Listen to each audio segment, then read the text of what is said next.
Guys, Siddhu Jonnalagadda. ఈ పేరైతే ఇప్పుడు ఇండస్ట్రీలో తెలియని వాళ్ళంటూ ఎవరు లేరు. సో చాలా ఫ్యాన్ బాయ్స్ అయితే క్రియేట్ అయిపోయారు స్టార్ బాయ్ సిద్ధుకి. బేసిక్గా తన ట్రేడ్ మార్క్ని ఎలా క్రియేట్ చేసుకున్నాడంటే, ఏ డైరెక్టర్ వచ్చి మనకు బ్రేక్ ఇవ్వడం కాదు, మనమే బ్రేక్ ఇద్దామని చెప్పి తనే స్క్రిప్ట్ రైటర్గా మరి తనే స్క్రిప్ట్ రైటింగ్ మొదలుపెట్టి డైరెక్టర్స్తో కొలాబరేట్ అయ్యి సినిమా చేశాడు. సో అక్కడి నుంచి సిద్ధు విజయం ఎక్కడ ఆగలేదు. ఫుల్గా బ్లాక్ బస్టర్స్ కొట్టుకుంటూ వెళ్ళాడు. కృష్ణ అనే లీలా కావచ్చు, మా వింత కథ వినుమ, తర్వాత డీజే టిల్లు, తర్వాత వరుసగా ఇంకా మంచి విజయాలు వస్తూ వచ్చాయి. సో మనలాంటి యూత్ అందరికీ ఒక ఇన్స్పిరేషనే సిద్ధు. ఫ్రమ్ ద బేస్ నుంచి అంటే స్టార్ట్ అయ్యి ఇప్పుడు ఒక మంచి టాప్ హీరోస్ లిస్ట్లో చేరాడంటే it is a pride for all of us. So ఒక యూత్గా సో ఆయన యొక్క అప్కమింగ్ ఫిల్మ్స్ గురించి ఇప్పుడు చూద్దాం. సో బేసిక్గా సిద్ధు గారు అయితే ఇప్పుడు చేస్తున్న సినిమా తెలుసు కదా.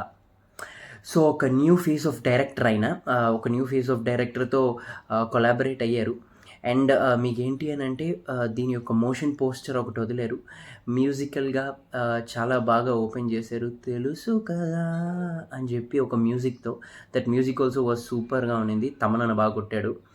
సో ఆ యొక్క మూవీ ఫీల్ గుడ్ ఫిల్మ్గా ఒక చేస్తున్నారు. యాక్చువల్గా ఆన్ షూటింగ్ ప్రోగ్రెస్లో ఉంది. అండ్ దాని తర్వాత ఇమీడియట్గా సైన్ చేసిన సినిమా మన బొమ్మరిల్లు భాస్కర్ గారి డైరెక్షన్లో సైన్ చేశారు. సో బొమ్మరిల్లు భాస్కర్ గారు రీసెంట్గానే మోస్ట్ ఎలిజిబుల్ బ్యాచులర్ సినిమాతో ఒక మంచి బ్లాక్ బాస్టర్ ఇచ్చి మంచి కంబ్యాక్ ఇచ్చారు డైరెక్టర్గా. సో ఆయనతో సిద్ధు కొలాబరేట్ అయ్యారు. సో వీళ్ళిద్దరు కాంబో ఆల్రెడీ ఆన్ షూటింగ్లో ఉంది.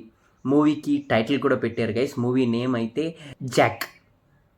జాక్ అనే టైటిల్తో. దీనికి కూడా వచ్చిన మోషన్ పిక్చర్ లాగా వదిలేరు, మోషన్ పోస్టర్ ఇదిలాగా. సో అది కూడా చాలా బాగుంది. ఒక చేత్తో గన్తో, ఇంకో చేత్తో ఏమో బొమ్మ తుపాకీతో. సో చాలా ఇంట్రెస్టింగ్గా అయితే ఉంది సిద్ధు యొక్క లైనప్. సో ఈ కొలాబరేషన్స్ కూడా చాలా బాగున్నాయి. సో నేనైతే బాగా ఎక్సైటెడ్గా ఉన్నాను. Let's see guys what's can happen. Thank you.